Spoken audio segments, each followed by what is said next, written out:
Okay, Merry Christmas Eve. We are preparing a charcuterie tray with Andy's meats that he had preserved and cured. Dried. And dried. Yes, so just wanted to kind of give you a quick little idea to set out your charcuteries for the holidays. So I just went ahead and I added a few cheeses here. I've got some Swiss cheese. This is some port wine cheese, your Boursin here, and some cut up cubed cheddar cheese. Now what I want to do is just go ahead and add some of the meats that Andy had done. So as you can see, we have a slicer, and this is the guanciale that Andy had cured. And you want to tell us a little bit about what that is? Well, guanciale is dried from the pig cheek. The pig cheek. Isn't that beautiful? So we just tasted a piece, and it's a little salty. So you just want to make sure that you let your guests know a little bit about the meats that you're serving and how they taste. So then we're going to continue on with the next layer of meat. This is beautiful as far as the ribbon look effect that it has, especially for the holidays. I'm just really pleased with that look.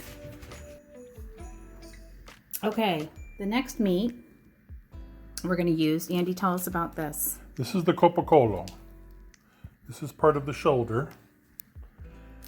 And Janice is going to take this and, I guess, fold it somehow. What I'm going to do is I'm just going to fold it in half and then take the next piece and just kind of like layer it, like almost like a deck of cards, like that.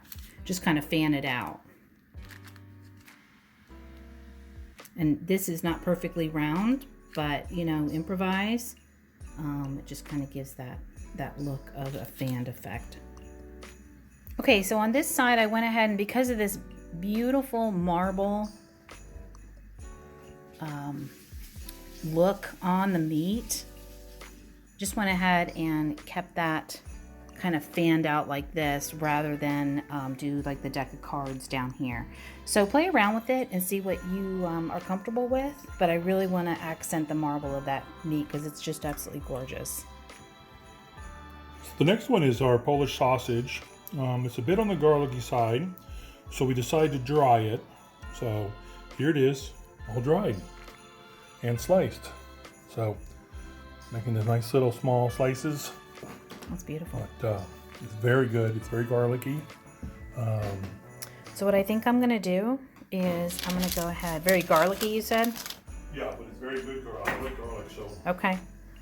So we're going to go ahead and we're going to add this just kind of in another little area, kind of to give a little bit of dimension to, you know, the spread out meat here, and then a little bit more of the ribbon looking meat here. And we're going to kind of carry that around the Boursin cheese.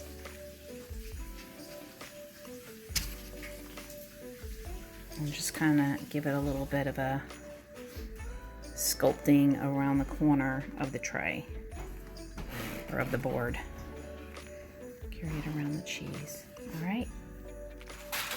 Next, I'm going to go ahead and I'm going to add some of my Kalamata olives and some jellies to the tray.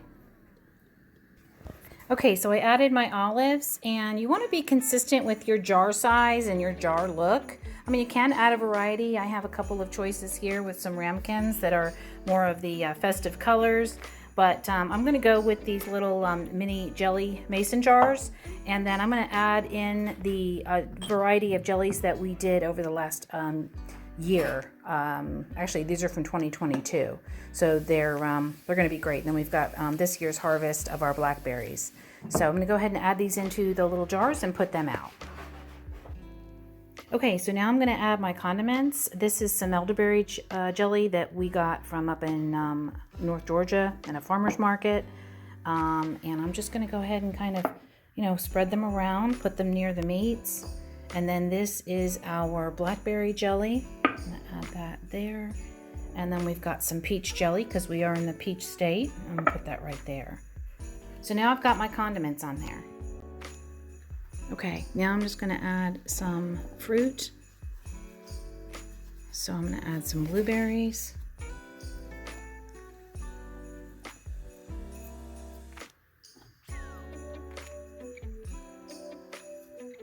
And you can add some strawberries, or I might put on a couple of apple slices that we got up in the North Georgia apple orchards. You know, just play around with it. Okay, so I went ahead and I added some apple slices here. You can add some strawberries, and don't forget your dried fruits too if you want to add them as well. Okay, so you can see that we've got an array of crackers here. This is some of our pickled okra. We've got our condiments out, like I said, the different variety of jellies. And then what you can do is just kind of get creative with the gaps. So I like to put in some nuts. These are some roasted almonds. Sorry, I thought I had the camera on there.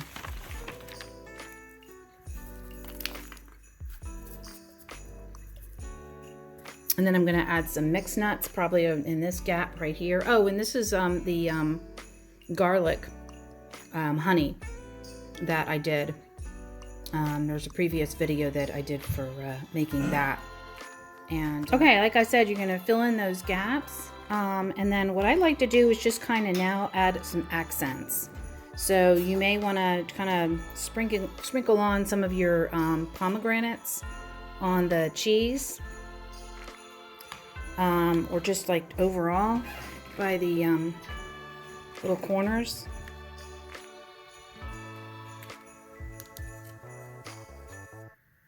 What's that? What is it? Oh. That's really good. Oh my gosh. Really good. We just had some of our apple butter.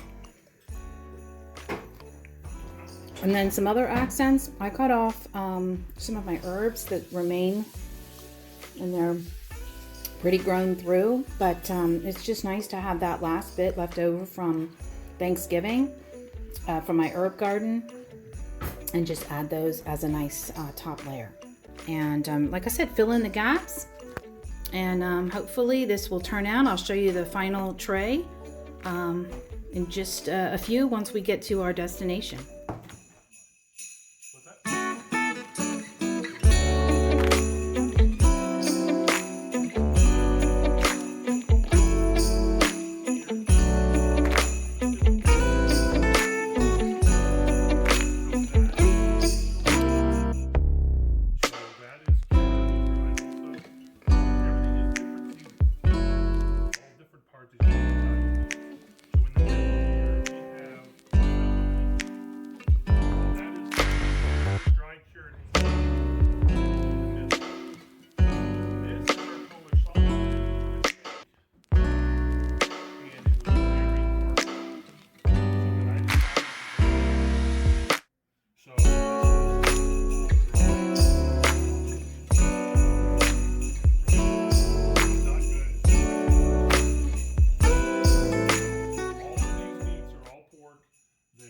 From our